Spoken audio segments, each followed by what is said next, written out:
Our study of Peter's first epistle continues today in the 3rd chapter. You husbands, dwell with your wives according to knowledge, giving honor unto the wife as unto the weaker vessel, and as being heirs together of the grace of life, that your prayers be not hindered.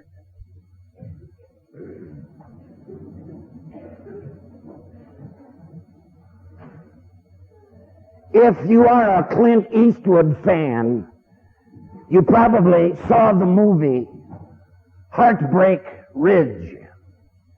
Eastwood plays a 24-year Marine gunnery sergeant, a highly decorated combat veteran. But in a subplot to the main story, his marriage has fallen apart. His wife has left him, won't have anything to do with him. And on this level, that big macho Marine is quite a pathetic fellow. He starts buying and reading women's magazines, trying to figure out what in the world went wrong. The tragedy is, it's perfectly obvious to everybody else, but not to him. And that sort of thing happens all the time. People will sense that their relationship is unraveling, but they don't know what's causing it, and they don't know what to do about it. Now, it may be perfectly obvious to others, but it is not to us when we are floundering and struggling to keep our own heads above water.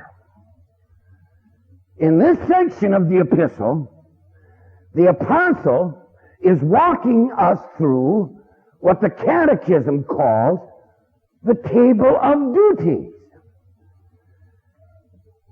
How the Christian relates as citizen, servant, wife, husband, and neighbor. And the pointing finger today stops at husbands. Now, it's not easy to maintain a marriage at the tail end of the 20th century. Man, our times are not conducive to good marriages. There are enormous forces working to cause the casualty rate of broken dreams, broken homes, and broken lives. There are a lot of guys out there who are not Christians. And there are a lot of Christian guys out there who are not husbands. But this word speaks specifically to the man who stands in the unique and exclusive relationship of a marriage. You husbands, dwell with your own wives according to knowledge, giving honor unto the wife as unto the weaker vessel, and as being heirs of the grace of life, that your prayers be not hindered. The first responsibility of a husband is physical. Husbands, dwell with your wife. That means more than having the same address or living in the same quarters. Marriage is foundationally and fundamentally a physical union, a fusion of male and female in what the Bible mysteriously calls one flesh. Now, you should not enjoy that union outside of marriage, but you should not be inside a marriage without it either. That would be defrauding each other. In the previous verses, Peter told the women, now, wives, Wives, calm down. Be submissive to your husband. A husband should really think twice before he ever wants his wife to be submissive to another man, or put her in a place where another man may demean her, belittle her, and put her down. It is an awesome responsibility when another human being entrusts herself into your hands, surrendering her life and her well-being to your headship and leadership. But the Bible boldly compares the love of Christ to the love of a man for his wife and says, husbands, love your wives as Christ loved the church and gave himself for it. And then he said, what Christ did for the church, the husband is to do for the wife. He is to be the, get this, Savior of the body. He is to nurture her, nourish her, save her, provide for her, and last but not least, protect her. If somebody gets after my wife, I'll deal with that. Get on her case, you're on my case. You got a problem with her, you got a problem with me. You criticize what she does or what she doesn't do, and I'll take care of that. I'm getting picked just talking about this. Secondly, the husband has an intellectual responsibility. Husbands, dwell with your wives according to knowledge. What knowledge? Somebody once asked Mrs. Albert Einstein if she understood her husband's theory of relativity. No, she said. But I understand Albert. Yeah, correct. But do we really know each other anymore? A recent survey says that American couples, because of the distraction of daily duties and conflicting schedules, spend 37 minutes a week talking to each other. 37 minutes a week? We spend more time in that arranging coffee breaks. No wonder one day when the kids are gone, people find out they are living with a total stranger. We don't take the time to know each other. I've never passed out a test, but I have noticed that if you ask a couple what each one thinks the other one enjoys most, women can tell you right away, and the guy's sitting there trying to figure it out as though it were some algebraic problem. And most of the time, the woman gets it right, and the guy gets it wrong. It could also be he's talking about scriptural knowledge. What the Bible has to say about a marriage. It is the Lord, after all, who knows best who we are and how we are and what we are. You were born into this world, male and female, by God's design, not the product of genetic engineering. And your union is of God's design and is not subject to the standards of this warped world or the latest psychological fads. It is the Lord who made us the way we are right out of the starting block, as the book says. So God made man in his own image. In the image of God made he him. Male and female created he them. And then the Lord planted within our hearts a longing to love and to be loved, and said, It is not good that the man should be alone. And then the Lord answered that longing with just one, just right for just you, and said, therefore shall a man leave his father and his mother, and shall cleave unto his wife, and they two shall be one flesh. And then the Lord laid his blessing upon this leaving and cleaving, and said, thou shalt eat the labor of thy hands, happy shalt thou be, it shall be well with thee, and thy wife shall be like a fruitful vine on the sides of thy house, and thy children like olive plants round about thy table. Now, if you can buy that, and if you really believe that, the next step will follow. Give honor unto your wife as unto the weaker vessel. The word vessel means a vase of pottery, a jar made out of clay. It's a familiar Bible picture for the human frame. Wonderfully made, artistically designed. Oh, but boy, so fragile and easily shattered. St. Paul once spoke of the everlasting gospel which was his to preach, and said, we have this treasure in earthenware vessels.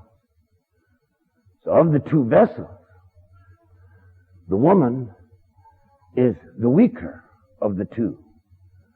As a rule, the wife does not have the brute physical strength that her husband does. Now, that lady down on the south side who kept her husband confined to the cellar was probably an exception. But because he has the superior strength, he must be very careful never to misuse that strength, never exploit his wife because he has her at a disadvantage, and certainly never bully her, abuse her, push her around. I'm nothing against fighting. You want to fight, I can give you the names of addresses of some tough guys who are going to give you all you want. But when you pick on someone that you know is physically weaker than you are, that is as despicable as it is cowardly. Remember Archie Bunker? I couldn't stand that show for the single reason that he kept calling his wife silly. Now, the woman who portrayed the role was not physically abused, but she was constantly exposed to that verbal denigration, so that she came to believe that she was nothing but a silly cow, a zero, a cipher, a nothing, and it destroyed her. Give honor to the wife does not mean give in on every occasion. A marriage is not a democracy, and there will be decisions that are not unpopular, but you can respect the other person's viewpoint, and you must honor the wife as the great creation of God. Not for what she has or does or looks like, but simply for the sake of her own self.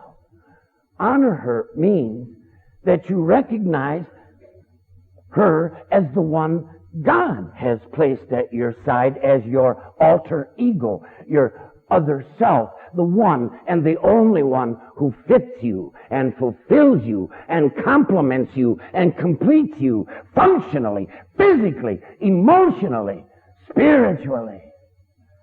The one who brings to the union what you need and draws from the union what she requires. to honor her means that you would at least provide an atmosphere in which she can fully develop the grace and the beauty of her femininity.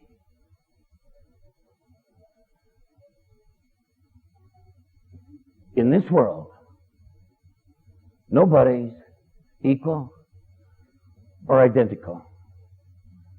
There are all kinds of differences.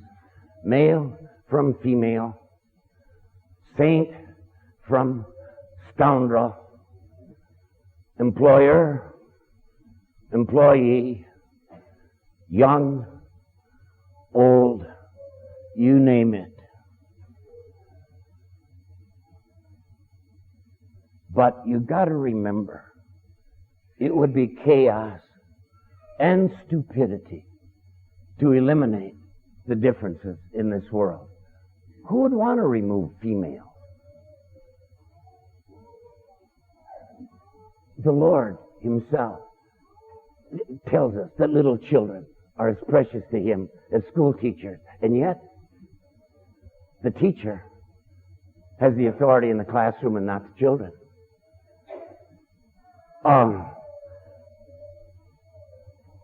An enlisted man in the military may be 100 times the man his commander is, but he still ain't going to get in the officers' club. And you can't change it around. You might as well ask fish to fly and sparrows to swim. No. In the spiritual realm, human distinctions disappear and earthly status is irrelevant. At the foot of the cross, the ground is absolutely level. There, all of us stand as beggars of God's mercy and beneficiaries of God's grace.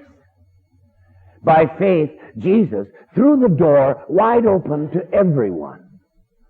To Peter the fisherman and Paul the Pharisee, to the Samaritan woman at the well and the Phoenician woman, mother from Sidon, to Lydia, the seller of purple, to Aquila, the tent maker, to Cornelius, the soldier, to Felix, the governor, and to Onesimus, the runaway slave.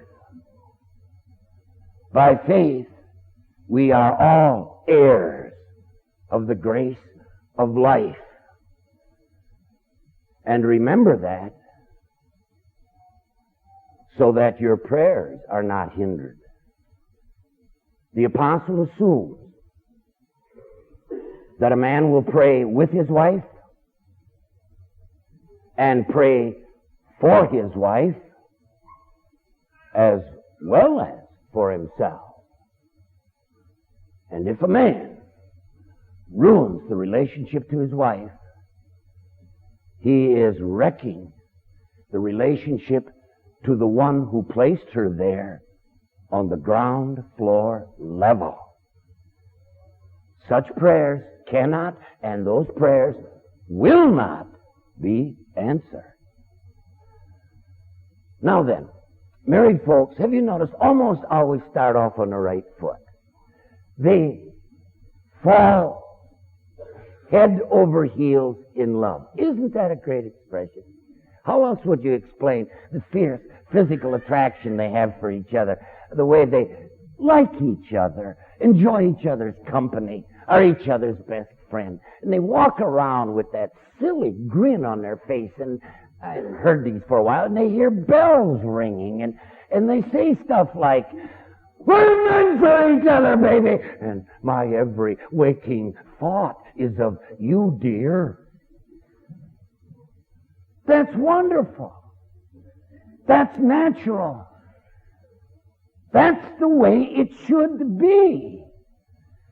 The Christian has the chance to bring to that union a spiritual dimension and the awesome power of God's love who loved you even when you weren't loving and when you weren't lovable. But He was so committed to your well-being that He did it all anyway.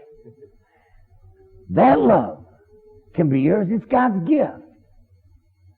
Use it. The Bible says the gift of the Spirit is love. Amen.